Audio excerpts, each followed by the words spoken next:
அனைவருக்கும் வணக்கம். இன்றைக்கி நாம் பார்க்கக்கூடிய தலைப்பு தியானம் செய்வது எப்படி அப்படிங்கிறத பற்றின வீடியோவில் பார்ப்போம். அதாவது இன்னைக்கு இருக்கக்கூடிய காலகட்டத்தில் எல்லோருமே மன அழுத்தம் மற்றும் உடல் பிரச்சனைகளில் இருக்கிறாங்க. எப்படிப்பட்ட சூழல்களில் இருந்தாலும், எந்த மாதிரியான பொசிஷனில் இருந்தாலும் மன அழுத்தம் அப்படிங்கிறது இன்றைக்கி படிக்கக்கூடிய குழந்தைகள் முதல் பெரியவர்கள் வரை அனைவருமே சந்திக்கக்கூடிய ஒரு சூழல் வந்துருச்சு. அப்போது நம்மை சுற்றி நடக்கக்கூடிய சம்பவங்கள் எதையுமே நம்மளால் மாற்ற முடியாத போது நம்மை நாம் பக்குவப்படுத்திக் கொள்வதே இந்த காலகட்டத்தில் மிகவும் சிறந்தது.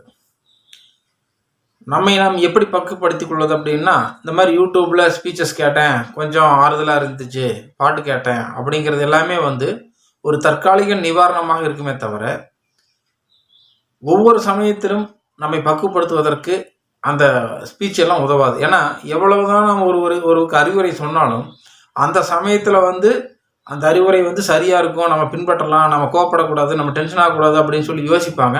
ஆனால் ப்ராக்டிக்கலாக வரும்போது அவங்களால செய்ய முடியாது. அப்போது ஏன் அதனால் செய்ய முடிய மாட்டேங்குது அப்படின்னா, பக்குவப்படாத மனம் வெறும் அறிவுரைகளால் திருத்த முடியாது அப்படிங்கிறது உண்மை. இப்போ தியானம் கற்றுக்கணும் அப்படின்னா அதுக்கு ஒரு முறையான பயிற்சி வேணும், அல்லது ஒரு குறிப்பிட்ட நேரம் ஒதுக்கணும். அது சிரமமான விஷயங்கள்லாம் இருக்குது. இது எப்படி பண்ணுறது அப்படிங்கிறதெல்லாம் கூட சில கேள்விகள் வரும். அதில் முதல்ல நாம் வீட்டில் செய்கிறது எப்படி, நடைமுறையில் எப்படி பின்பற்றணும் அப்படிங்கிற முதற்கொண்டு நாம் இதில் நம்ம சொல்லித்தரோம். பொதுவாக தியானம் செய்கிறதுக்கு முன்னாடி நாம் பிராணாயாமம் நிச்சயமாக செய்யணும். பிராணாயாமம் அப்படின்னா என்ன அப்படிங்கிறது ஏற்கனவே அந்த நாடி சுத்தி பயிற்சியை நம்ம சொல்லி கொடுத்துருக்குறோம். இதுக்கு முந்தின வீடியோவில் நீங்கள் பாருங்கள், அதில் கண்டிப்பாக இருக்கிறது.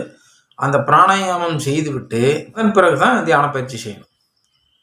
அப்படி தியான பயிற்சி செய்யும் பொழுது முதல்ல காலையில் 3லேருந்து 6 மணிக்குள்ளே எழுந்து கைகால் முகமெல்லாம் கழுவிட்டு ஒரு விளக்கு பற்ற வச்சு ஒரு விரிப்பை, ஒரு வெள்ளை கலர் விரிப்பை விரித்து கிழக்கு பார்த்தோ அல்லது வடக்கு பார்த்தோ அமர்ந்துக்கணும். நான் சொன்ன ஏற்கனவே அந்த பிராணாயாம பயிற்சியை முதல்ல முடிச்சுக்கிட்டு அதன் பிறகு நமக்கு பக்கத்தில் ஒரு டம்ளரில் தண்ணியை வச்சுருங்க. அந்த தண்ணியை வச்சுட்டு அதுக்கப்புறம் தியானம் செய்ய ஆரம்பிங்க. எப்படி தியானம் செய்யணும் அப்படின்னா, 2 கைகளிலும் சின்முத்திரை பிடிச்சிக்கோங்க. இந்த மாதிரி இந்த சின்முத்திரையை பிடிச்சிட்டு அதை மடி மேலே அப்படியே வச்சுக்கோங்க. பத்மாசனத்தில் உட்காந்துட்டு உங்களுடைய நாக்கு இருக்கு இல்லைங்களா, அந்த நாக்கை உள்நோக்கி மேல் நோக்கி மடித்து இந்த லா சொல்லுவோம் இல்லைங்களா, இந்த லா சொல்லுவோம்ல, சிறப்பு லகரம், தமிழில் வரக்கூடிய சிறப்பு லகரம், அது மாதிரி ழா அப்படிங்கிற மாதிரி மடித்து உள்நோக்கி வச்சுக்கணும். இதுக்கு பேர் கேசரி முத்திரை. ஏன் அப்படி உள்நோக்கி வைக்கணும், அது என்ன சிறப்பு அப்படின்னா, இப்போ நம்ம நாக்கு உள்நோக்கி மடித்து மேலே அன்னத்தை தொடும் பொழுது இந்த பிரபஞ்ச ஆற்றல் நமக்கு ஈஸியாக இறங்குது. அதுக்கு தான் அந்த கேசரி முத்திரை வைக்கிறது அப்படிங்கிறது. சிறப்பு எழுத்து ழா அப்படிங்கிறது. அந்த ழா உச்சரிக்கும் பொழுது என்ன சிறப்பு நடக்குது அப்படின்னா, அந்த நாக்கை மடித்து உள்ளே வைக்கிறது தான் சிறப்பு அப்படின்னு நினச்சிக்கிட்டு இருக்கிறோம். அப்படி அல்ல. அந்த நாக்கை மடித்து உள்ளே வைக்கும் பொழுது பிரபஞ்ச ஆற்றல் அதிகமாக இழுக்கப்படுகிறது. அதுதான் சிறப்பு. அப்போ அந்த பிரபஞ்சத்தோட கனெக்டிவிட்டி பண்ணுவதற்கான வார்த்தையே, ஒரு சொல்லே ஒரு மொழியில் இருக்கிறது. அதுதான் லகரம் அப்படின்னு சொல்லி தான் அதுக்கு சொல்லப்பட்டது. அந்த லகரத்தை நம்ம நாக்கில் மடித்து உள்ளே வச்சுக்கிட்டு கண்கள் 2ஐயும் மேல் நோக்கி வச்சுக்கணும். அதாவது இந்த புருவ மத்தி இருக்குது பார்த்தீங்களா, இந்த புருவ மத்தியை பார்க்குற மாதிரி மேல் நோக்கி வச்சுக்கணும். பார்த்தீங்களா,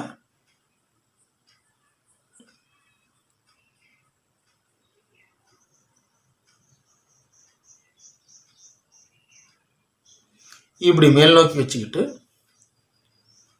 இந்த மூச்சு காற்றை கவனிக்கணும். வெளியே போகுது, உள்ள வருது, வெளியே போகுது, உள்ள வருது, வெளியே போகுது, உள்ள வருது. இதை மட்டும்தான் நீங்கள் கவனிக்கணும். அப்படி கவனிச்சுக்கிட்டு ஒரு 12லிருந்து ஒரு 24 நிமிடம், அப்படியே 36 நிமிடம், அப்படியே உங்களால் எவ்வளோ தூரம் எக்ஸ்டெண்ட் பண்ண முடியுமோ அவ்வளோ டைம் நீங்கள் உட்காரலாம். இறுதியாக முடிக்கும் பொழுது 2 கைகளையும் தேய்ச்சிட்டு அப்படியே கண்கள் மேலே வைங்க. வச்சுட்டு மெதுவாக திறந்து உள்ளங்கையை பாருங்கள். பார்த்துட்டு அப்படியே உடம்பு ஃபுல்லாக தேய்ச்சி கொடுத்துட்டுருக்காங்க. அதுக்கப்புறம் அந்த தண்ணி பக்கத்தில் வச்சுருக்கு இல்லைங்களா, அந்த தண்ணி எடுத்து குடிச்சிரு. ஏன்னா நீங்கள் மெடிடேஷன் பண்ணும் பொழுது எப்படி நீங்கள் பாசிட்டிவாக மாறுறீங்களோ அந்த பாசிட்டிவிட்டி அந்த தண்ணிலையும் இருக்கும். அந்த தண்ணி பாசிட்டிவிட்டியாக மாறி அந்த தண்ணீர் உங்களுக்கு ஆற்றலை கொடுக்கும். இது போல் செய்துட்டு வரணும். இது ஒரு இடத்துல உட்காந்து நம்மளால் செய்ய முடியலை அப்படிங்கும் பொழுது, இப்போ பஸ்ஸில் போயிட்டுருக்கும்போது உட்காந்துட்டு அப்படியே மூச்சை கவனிச்சிக்கிட்டே இருக்கணும். வெளியே போகுது உள்ளே வருது, வெளியே போகுது உள்ளே வருது, அப்படி கவனிச்சிக்கிட்டே இருக்கணும். நடக்கும்போது கவனிக்கணும்.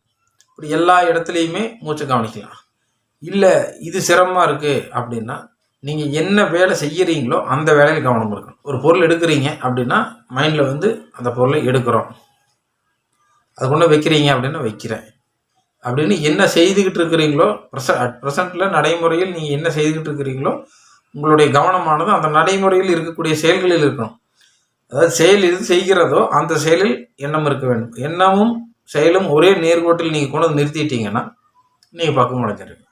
ஏன் நம்மளுடைய மூச்சை நம்ம கவனிக்கணும் அப்படின்னு ஒரு கேள்வி வரும். மனம் என்பது கண்ணுக்கு தெரியாது, நமக்கு மூச்சு காற்று கண்ணுக்கு தெரியாது. அப்போ இந்த மூச்சு காற்று தான் மனமாக செயல்படுகிறது. மனதை கட்டுப்படுத்த வேண்டும் என்று நினைப்பவர்கள் மூச்சை கட்டுப்படுத்த வேண்டும். மூச்சை எப்படி கட்டுப்படுத்துவது அப்படின்னா, நீங்கள் எப்பொழுது உங்களுடைய மூச்சை நீங்கள் கவனிக்க ஆரம்பிக்கிறீர்களோ அப்பொழுது உங்கள் மூச்சு கட்டுக்குள் வரும்.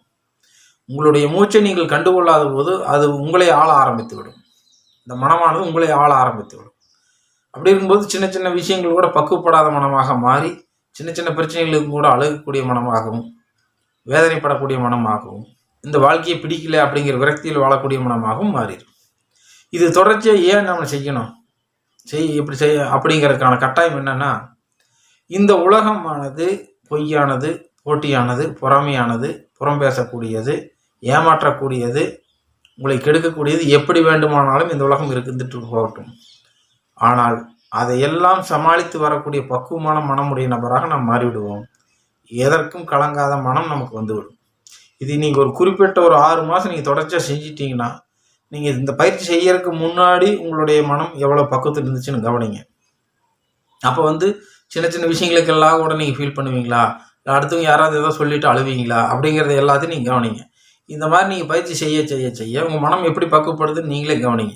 எப்பொழுது இருப்பதிலேயே மிக கஷ்டமான விஷயம் நம்மை நாம் கவனிப்பது தான். உங்களுடைய மூச்சை நீங்கள் கவனிக்கும் பொழுது உங்களுடைய குறைகள் தெரிய வரும். நீங்கள் என்ன மாறணும் அப்படிங்கிறது உங்களுக்கே தெரிய வரும். அந்த பிரபஞ்சமே நீங்கள் இப்படி மாற்றிக்க, இப்படி பண்ணிக்க அப்படிங்கக்கூடிய தகவல்களை உங்களுக்கு சொல்ல ஆரம்பிச்சிடும். அப்படி சொல்ல ஆரம்பிக்க உங்களுடைய மனம் பக்குவமடைந்து கொண்டே வரும். இதற்குமே கவலைப்படாத பக்குவப்பட்ட மனிதராக நீங்கள் மாறிவிடுவீர்கள். அதன் பிறகு நீங்கள் பேசுவதெல்லாம் தத்துவம்தான், நீங்கள் பேசுவதெல்லாம் ஞானம்தான். எப்பொழுது இந்த ஊரிலேயே நீங்கள் வசிக்கும் பகுதியிலேயே, நீங்கள் வசிக்கும் இடத்தில் நீங்கள் பிறரை போல் அல்லாமல் வித்தியாசமான மனிதராக தெரிகிறீர்களோ, அல்லது பிறருடைய கண்ணுக்கு நீங்கள் சரியான நபராக இல்லை என்று பிறர் கண்டுபிடிக்கிறார்களோ, அப்படி என்றால் நீங்கள் சரியான நபராக வந்துவிட்டீர்கள் என்பது உண்மை. அதாவது மற்ற நபர்களைப் போல் அல்லாமல் பிரச்சனைகளுக்கும் கட்டுப்படாத நபராக நீங்கள் மாறிவிட்டால் மற்றவருடைய கண்ணுக்கு நீங்கள் வித்தியாசமான மனிதராக தெரிவீர்கள். அப்படி நீங்கள் வித்தியாசமான மனிதராக தெரியும் பொழுது நீங்கள் சரியான நபர்களாக மாறிவிட்டீர்கள் என்று அர்த்தம். உடலை பற்றி தெரிந்து கொள்ளுங்கள், மனதை பற்றி தெரிந்து கொள்ளுங்கள். உடலில் ஆரோக்கியமாகவும் மனதில் நிம்மதியாகவும் வாழுங்கள்.